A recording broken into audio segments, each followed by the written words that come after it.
On this week's episode, we have Carolina Jackpot from YouTube as we give our prediction and preview for the Georgia versus South Carolina game.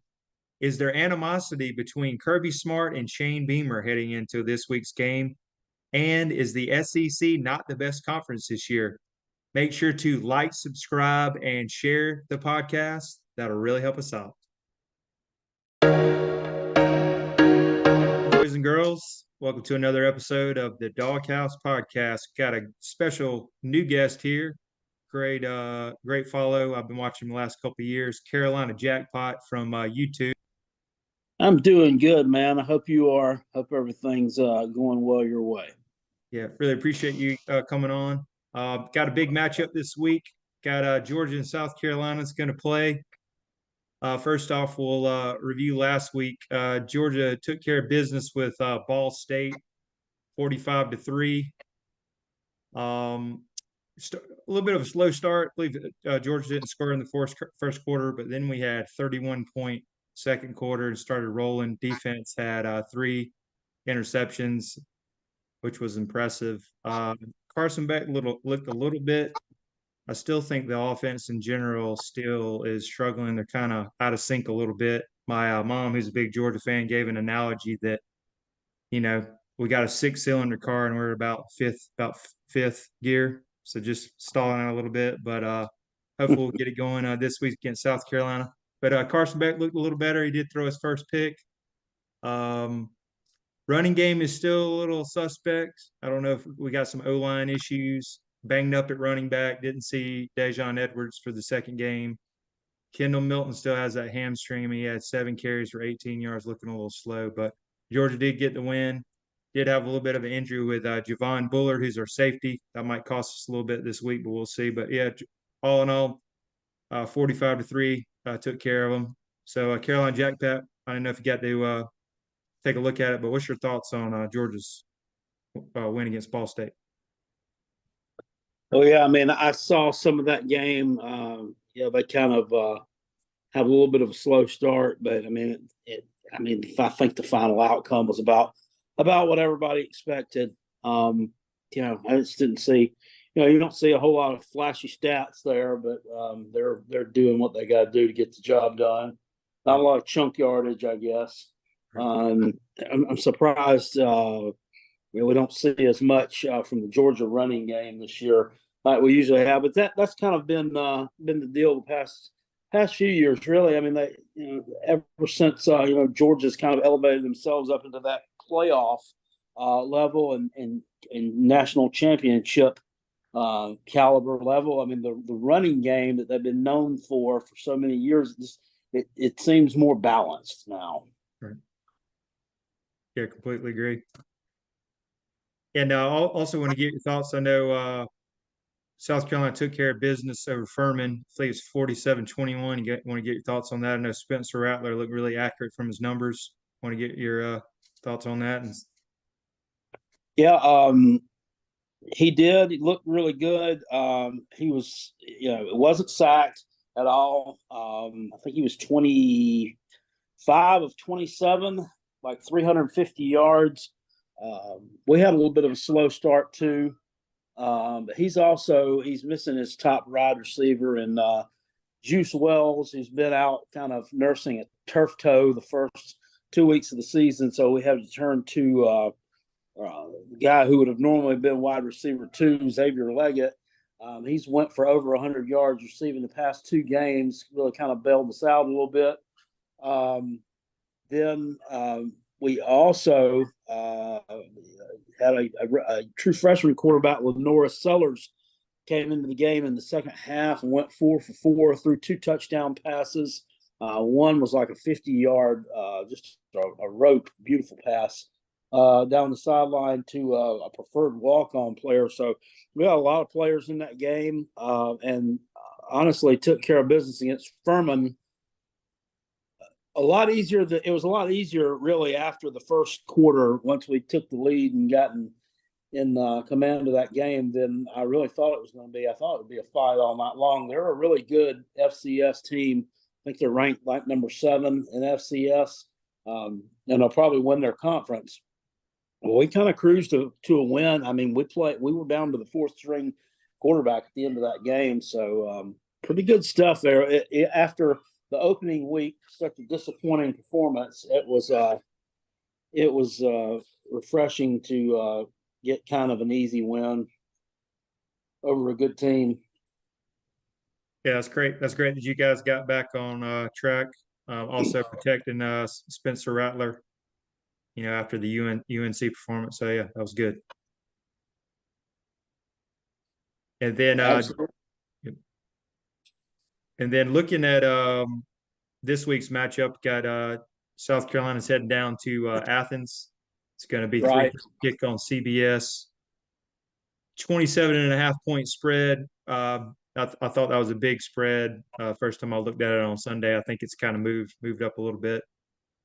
But yeah, I want to get your thoughts on the game, and did want to bring up, Georgia does have 19-game home winning streak, which Alabama's was snapped this past weekend when Texas beat them. And then ironically, our last loss is against you guys in 2019. I think it was a 12 o'clock game, and Will Muschamp was the coach, ironically. So wanted to get your thoughts on the spread and any kind of prediction and thoughts on the game. That spread's right about what I thought it would be. Mm-hmm. In the off season, I think it was like 24 points or so. And so the 27.5 point spread right now, is it still, it's right around there. Yep. It seems about right for me. Yep. Yeah, that seems about right. I mean, I think that's, given what we saw from South Carolina, it would have probably been a little lower if, South Carolina played better the first game of the season. But, with our inconsistencies there on the offensive line, I mean, I think you're looking at that, and I'm not sure what the over/under the point total is on that game. Yeah, I believe it's 54 right here on ESPN. 54. Yeah, so they're probably looking for like a 45-14 type game or something. And I did a video today on my YouTube channel, and I think I predicted something of that nature as well. For a score on that game. Maybe I think South Carolina's going to score a little more points than they did last year. I think they held us to 7, but I think we can stretch the field vertically a little bit. I'm not sure. I think it's going to be quite enough, but yeah, that's probably about where we're standing at right now with it. Yeah, I think your pick. I watched your videos. Good video earlier. I believe you said 48-17. I believe was your pick, something like that. Yeah, it wouldn't surprise me. Like I said, I think South Carolina. For some reason, I think South Carolina scores early. Maybe Spencer Rattler gets us in the end zone. Maybe we make some kind of special teams play. We haven't really made a special teams play this year through two games. I haven't really seen any Beamer ball yet. So it's about time for something to get dialed up. And then I think we may score something late. But I would love to see a good competitive contest. I'd love obviously to have a chance to win the thing, but it is what it is. I mean, Georgia's ranked number 1 for a reason, and has won however many games in a row for a reason. They're really good, and I think they've kind of held back a little bit this year so far. Just my opinion. Right. Yeah, I think for Georgia's side, still interesting to see what Carson Beck is capable of doing. Kind of, he has that maybe like a B grade, or he's good, but he hasn't shown what we were expecting of him. Mike Bobo, still a lot of bubble screens, a lot of running up the middle on third down. A lot of fans are still kind of questioning him a lot. I know we were going to have a little bit of a downgrade from Todd Monken, who's with the Baltimore Ravens, but if we turn the football over, you guys stop our run, which we are struggling in the run department. Could be a good game. Get a special teams touchdown. We turned the ball over 4 times in 2019 when you guys got the victory. So you never know. But yeah. Yeah, we have we've had our problems with the run, stopping the run the past couple of years.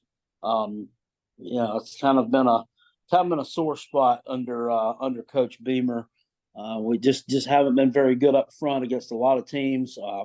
For instance, last year, I mean, lost to Florida, I think 38-6, and they gashed us for almost 300 rushing yards, and then come out the next week against Tennessee, and I think we held them to around 100 rushing yards. And you see what happens. I mean, it really makes no sense, but they got to get better up front. I know North Carolina ran for about 150, and it's just not good. They were able to, they held Furman to under 100 yards rushing, but you got to be able to do it against your teams in your conference as well. Yeah, agree. Yeah, I'm going to make a pick. I know it's 27.5. I think you guys can get a couple touchdowns, but I'm going to say 38-14, and it's going to come back to the fact that you guys gave up 9 sacks in that UNC game. And then I think our D-line's is pretty good in the overall defense. I'm going to go 38-14, but you guys maybe hang around to the third quarter, something like that. Yeah, that sounds fair. I think South Carolina's going to be a little bit more competitive this year than what they were in Columbia. Last year, that game was just, it was over before the ball got kicked off, really. So hopefully we're looking for a better performance this year for sure. Right. And I wanted to give a shout out to our great sponsor here, Viva Tequila, 0 sugar, 0 carbs. Hopefully Georgia fans and South Carolina fans will be able to maybe drink a little bit when they're watching the game. But yeah, Viva Tequila, great sponsor of the show. 20% off is Hustle 20. Get 20% off to get Viva Tequila Seltzer. Again, that's Hustle 20 for 20% off. And that's our great sponsor for the podcast this year. I'm down.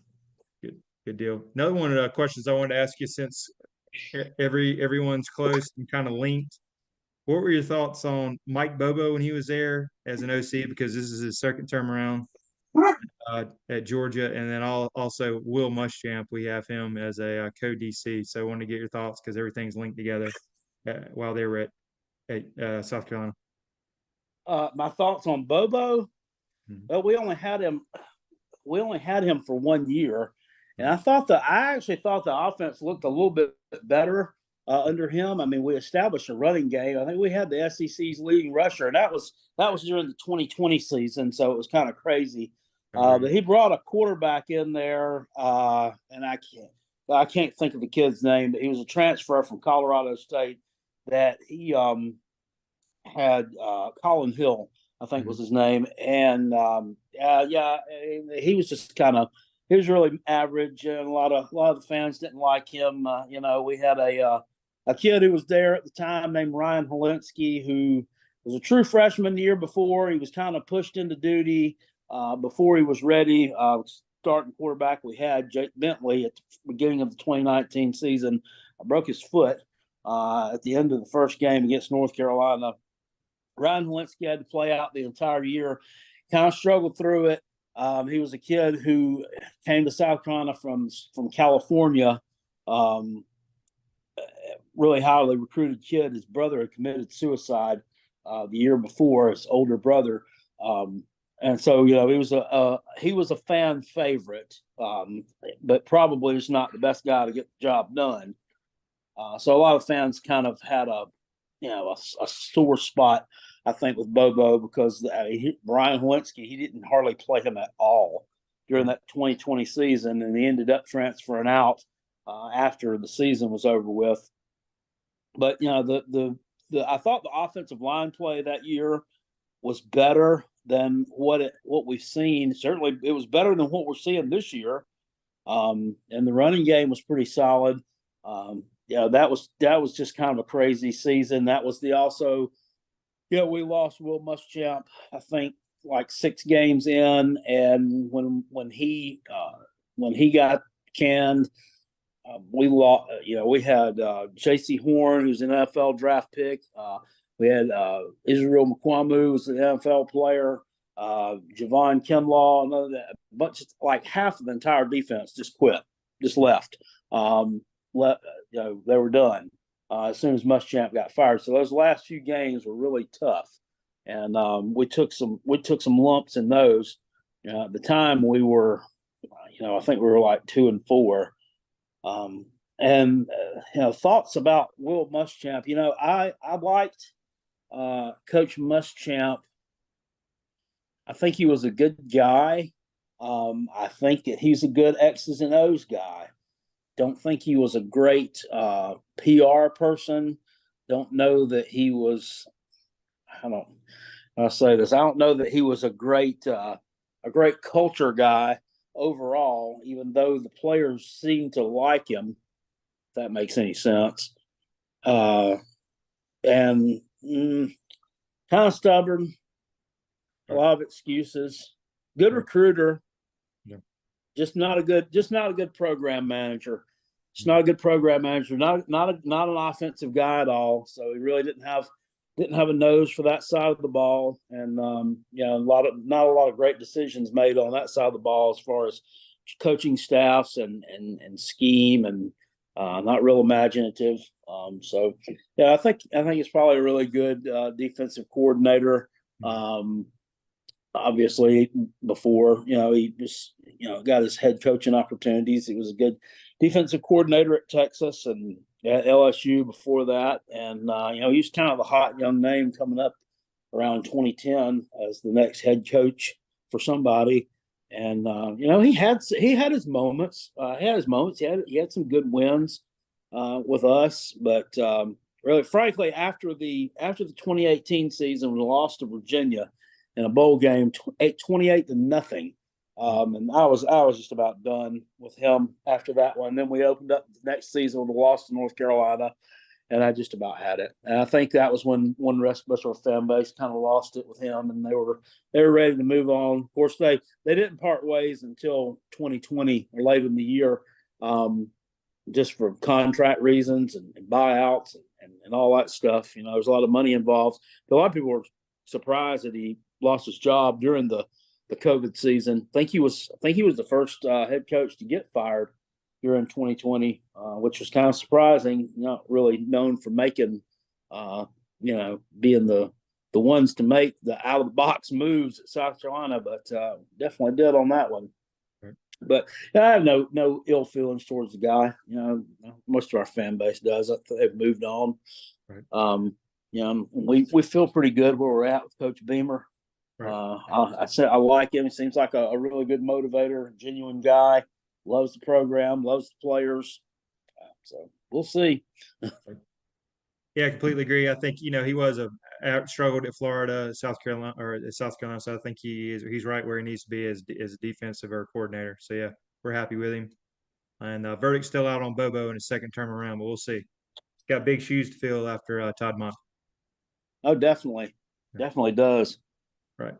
And then one other question I did want to ask. I've been reading a little bit. I've listened to our Dawg Nation Daily, and they're bringing it up. Do you think there's maybe some animosity or a little rivalry between Shane Beamer and Kirby Smart? The reason why I ask is the last couple of years, him kind of, I wouldn't say running it up, but it was 40-13 in 2021. Last year, 48-7. They threw a touchdown to Oscar Delp late. I think that might have been planned because I know you guys went after him. Really big on recruiting. So I didn't know if there's, it seems like both really nice guys, but I sense when Kirby doesn't like someone, he'll kind of drop the hammer on you and kind of run up the score a little bit. Gus Malzahn, Dan Mullen, just our thoughts. I don't know if that's a rumor, but have you seen any of that? I don't know. I mean, to be honest with you, I think they could have scored 80 points on us last year if they'd wanted to, the way that game was going. Right. So I don't know. I don't know if they, I don't know if he ran it up or not. I don't know why they would have any animosity towards each other. I mean, I know Shane was on his staff, and he was, I think, a special teams guy on our tight ends coach on Kirby's staff for a couple of years there. So yeah, I like Shane Beamer a whole lot. Things good for you guys. Yeah, unless he left to go to Oklahoma, and there was there were some hard feelings there over that one. I don't know why they wouldn't like each other. So okay, gotcha. Just figured it out. Yeah, then one last question. I know SEC kind of had some upsets against them. Do you think they're a little bit down this year? And what's your maybe opinion on maybe what the best conference is? I know it's only week 2, about to go to week 3, but everybody's kind of putting down SEC this year. Yeah, I think that you're. Well, I mean, I think that normally the past couple of years it's been Georgia on top, and you've had that next level there with Alabama, LSU right there. And this year it just doesn't look like they're right there. I mean, LSU took a pretty good thumping in that opening game, but I mean, I think the jury's still out on them. We'll find out more about them on Saturday, and it may be that Florida State is just that good. And it may be that Texas is just that good. Maybe these other conferences and their flagship teams, they may be kind of leveling up a little bit.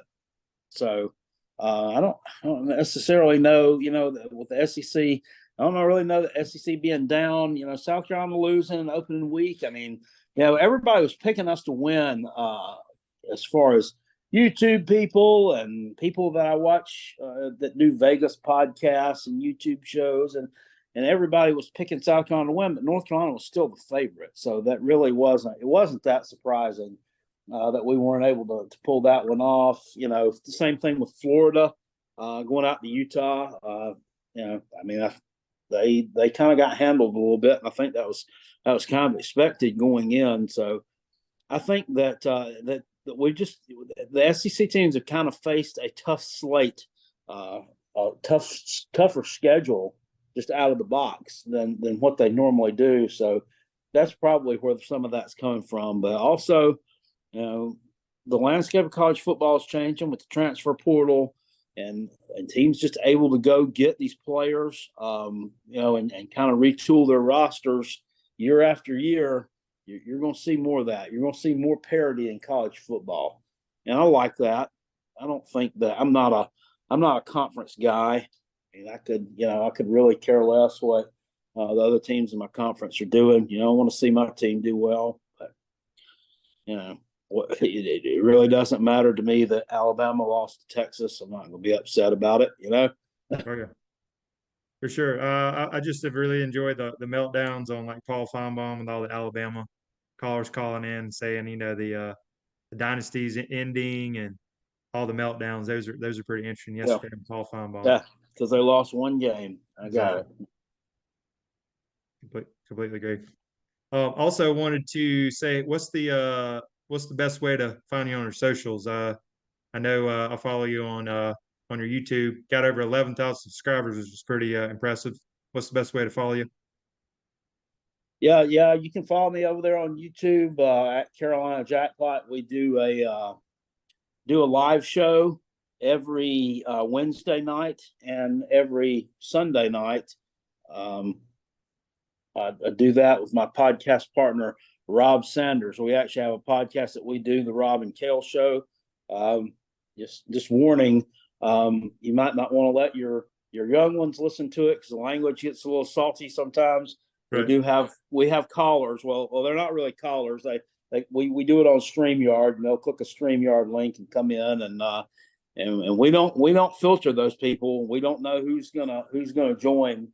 Sometimes we get some crazy stuff, and we have to dump some people out. But it's all a lot of fun. We have a Callaway's College Football Pick'em Challenge that we're doing right now.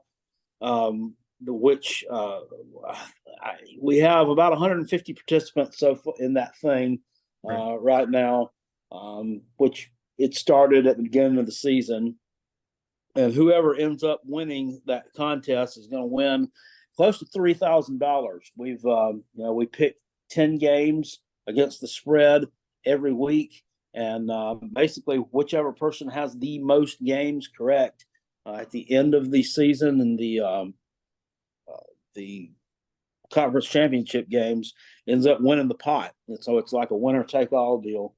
And it's pretty cool. Last week we had someone go 11 for 11. That's the first time we've been doing this contest for before Rob had another podcast partner before I started doing it with him, and we didn't have it on YouTube.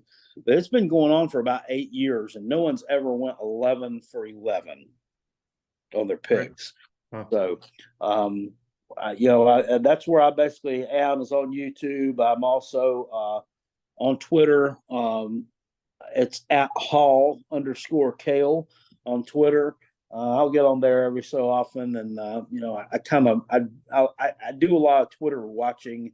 I don't do a whole lot of tweeting, but I do some stuff. I retweet a lot of Gamecock stuff when I see it. And I normally will post my YouTube videos. I'll post a link for them up on Twitter when I drop one, and I'm on TikTok as well at Carolina Jackpot. I'll throw some funny stuff up there. I do a lot of little videos at work too, in between the time I spend doing the podcast and doing the YouTube stuff. I'm actually an independent operator. Okay. I actually am in route sales with delivering snack foods. So I'll do some little small videos while I'm out on the road too. So that interests a lot of people. Believe it or not, they like to watch that stuff. That's awesome. Yeah, so make sure to check out Carolina Jackpot on his YouTube channel, on Twitter, and then also on TikTok. That's awesome. Sure. All right. Well, yeah, I appreciate you coming on here today, coming on the Dawg House Podcast. And if everyone's still around, make sure to like, subscribe, and share. And hope it's a competitive game this weekend. Yes, absolutely. Looking forward to a good one. All right. Well, I'll tell you, go Cox and go Dogs. Go Dogs and go Gamecocks. Let's have a good one. Yes, sir. Appreciate it. Thank you so much. Thank you.